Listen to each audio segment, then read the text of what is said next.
Have you ever designed a whole project for a month and then had your stakeholder meeting to find out that they actually didn't like your solutions? And you thought to yourself, oh my god, I just wasted a whole month's effort for nothing? If this is you, you are not alone.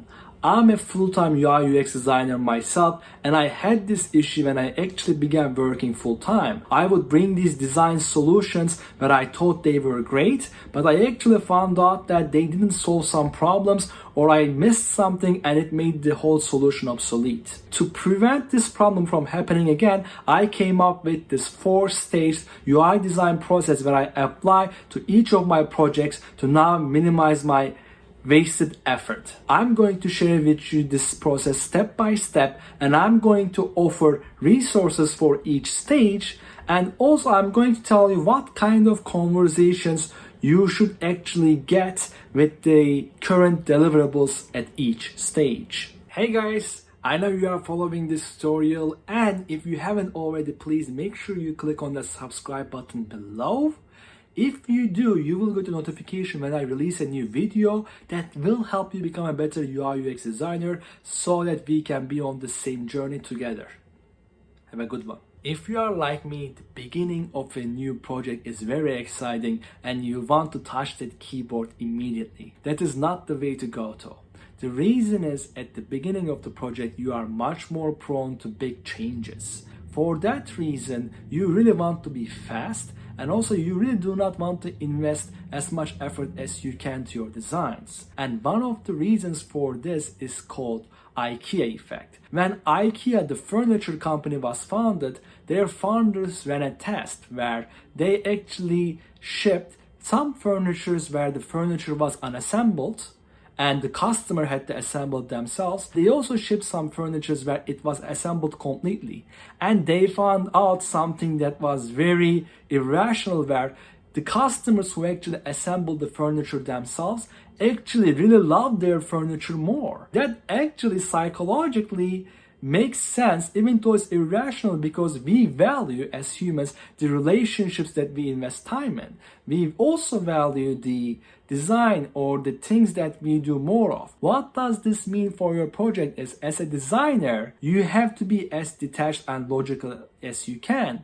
If you actually invest a lot of time for each solution you come up with at the early stages, where there will be lots of changes, you might fall in love and be actually very biased. So to avoid having a bias, you want to be around the threshold of liking your designs but not falling in love with them. In order to do this, you can do some sketching on a software, or you can also do some sketching on a notebook. Both of these options will work. And the moment you have multiple solutions in your hand, I want you to go and have a talk with your stakeholders where you want to ask them very big level questions, such as, is this design solution A meeting the user goal Y? You are really trying to meet the goal right now, and the whole interaction might not make sense, or there might be some mistakes, but as an overall whole workflow, does it get the job done? Once you showed your sketches to the stakeholders and you found out where they are leaning towards, you can take that particular solution and go deeper. In the previous stage, we kind of had different multiple solutions, and now we kind of know which one we want to do, but there might be some interaction problems. If you look at the whole workflow of the sketches, does it make sense for a user to click on a button in screen A to go to screen B, or should they actually open a drop down, or etc, etc. You will have some interaction problems, and you will also have some information architecture problems where some of the elements that you are showing that you believe were the most important, maybe you found out that they are not that important and they can actually even be hidden. All of these problems will come up, and the best way to solve them is to use a low fidelity wireframing tool. That can be a software such as Balsamiq, where you will have some drag and drop functionality. You can also use Figma, which just came out in the last year from Figma, or in my experience, you can also use this plugin on Figma called Wireframe, if you are working on a mobile application project. Once you actually build your low fidelity wireframe, what you want to do is you want to get feedback from your stakeholders about the whole workflow. Does it make sense from screen 1 to screen 2 and how they are connected? Are the links between buttons or the bottom navigation or top navigation working? Does the whole information architecture is suited for the user's priority needs? And these are types of the questions you want to ask and get feedback from. If you do, you can progress into the next stage.